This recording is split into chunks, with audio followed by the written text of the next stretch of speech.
Salahuddin al-Ayyubi, known in the West as Saladin, is one of the greatest military and political leaders in Islamic history.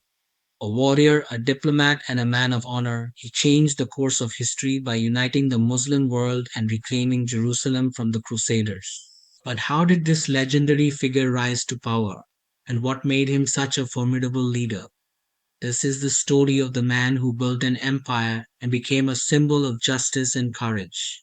Before we dive in, make sure to like this video, subscribe to our channel, and turn on notifications for more epic historical content. Born in 1137 in Tikrit, near Baghdad, Salahuddin came from a Kurdish family.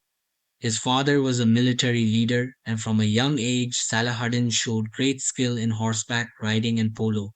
He trained under his uncle Shirkuh, a respected general, and by 1169, Salahuddin was appointed as the ruler of Egypt under the command of Nur ad-Din, the leader of Syria.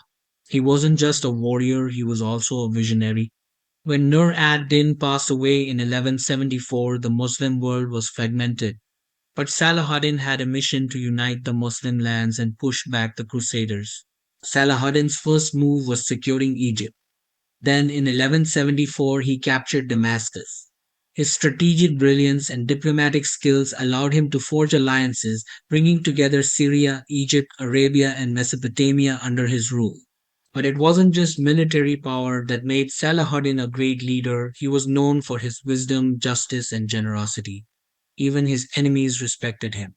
One of his most remarkable moments was in 1183 when he captured Aleppo, further strengthening his empire. He even built a powerful naval fleet to prepare for future Crusader attacks.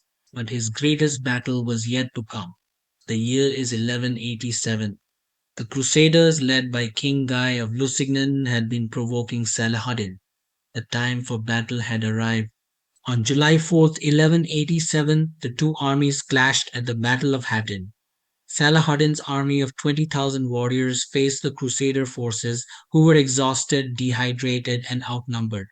Using brilliant tactics, Salahuddin's forces set dry grass on fire, choking the enemy with smoke. The Crusaders were trapped defeated. Salahuddin had won a decisive victory. King Guy was captured, and the notorious Crusader leader Reynold of Chatillon was executed. This victory paved the way for Salahuddin's greatest achievement, the recapture of Jerusalem. After his victory at Hattin, Salahuddin marched towards Jerusalem. The city, which had been under Crusader control for nearly a century, was heavily fortified. But Salahuddin, known for his chivalry, did not seek revenge. Unlike the Crusaders who massacred thousands when they first captured Jerusalem in 1099, Salahuddin showed mercy. On October 2nd, 1187, Jerusalem surrendered. The Christian inhabitants were allowed to leave peacefully. Churches were respected and many Christian sites remained untouched. Salahuddin's actions earned him admiration even from his enemies. This victory shook Europe, leading to the launch of the Third Crusade. In 1189, a new wave of Crusaders arrived, led by King Richard the Lionheart of England. The two legendary leaders Richard and Salahuddin faced off in several battles, including the famous Battle of Arsuf. Richard won some victories, but he could never retake Jerusalem. Eventually, in 1192, both leaders signed a peace treaty. The Crusaders kept a few coastal cities, but Jerusalem remained under Muslim control. Despite being enemies on the battlefield, Salahuddin and Richard developed a deep respect for one another. On March 4th, 1193, Salahuddin passed away at the age of 56. He died with almost no wealth. He had given most of his fortune to the poor. His legacy, however, lives on. He founded the Ayyubid dynasty, which ruled Egypt and Syria for decades. His name remains a symbol of justice, leadership, and courage. Even today, Salahuddin is admired by people around the world, not just for his military brilliance, but for his honor, compassion, and diplomacy. Salahuddin al-Ayyubi was more than just a warrior. He was a leader who united nations, fought with courage, and ruled with justice. His story continues to inspire millions.